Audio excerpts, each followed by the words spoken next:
Hi there, Cedric. So, are we going to see a major violation of privacy rights? Well, Anissa, that's what I'm going to try to find out here from Wayne Madsen, who is a frequent contributor with us.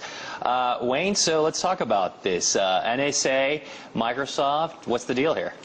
Well, it's really nothing new. We've seen deals made between the National Security Agency and Microsoft in the past. As a matter of fact, for a number of years, there has been a Microsoft liaison office at the National Security Agency to serve this cooperation that goes on. We're talking about Windows 7 now, but back when Windows 95 came out and Windows NT, there was a lot of talk that there was an NSA backdoor for the use of cryptography to encrypt things like email, for example, in what's known as a cryptographic application program interface. Now, NSA and Microsoft denied there was anything involved with either Windows 95 or Windows NT and this backdoor, except when somebody looked at the code written by the Microsoft programmer, lo and behold, that program interface was called NSA Key. Microsoft tried to explain it and said, well, that was because we intended to use it for an NSA application. Well, they basically admitted that that kind of negotiation and whatnot was going on. But it's nothing new that we're hearing information about deals being made to allow NSA an easier time at reading email and tracking people's surfing habits on the Internet.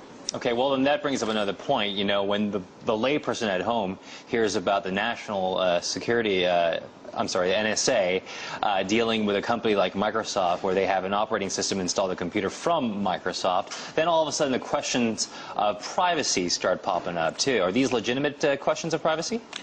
These are legitimate.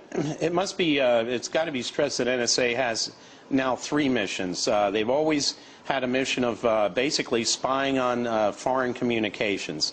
Since 9/11 and the passage of the Patriot Act, those lines now between what's foreign and what's domestic have basically disappeared.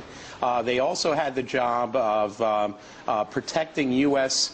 Message traffic and secrets by creating our own cryptographic systems.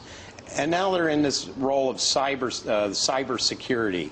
Now, the question is, what constitutes protective information security, or what they call defensive information warfare operations? What's the difference between that and offensive information warfare operations? When we're looking at offense, yes, we're looking at NSA hacking into systems, reading emails, looking at people's surfing habits, and maybe even hijacking websites to put their own information on the websites. Okay, so it sounds like what you're telling me is this is both a two-pronged operation where it's a defensive measure. Yes, that's what the company line is. Yes, this is a defensive measure, but they may be going a step further and playing a little bit of offense with this and trying to go in and perhaps possibly violate people's privacy. Well, the issue is that, yes, they do have a mission now that the director of NSA has also been named by President Obama as the head of the new Cyber Command for the United States military.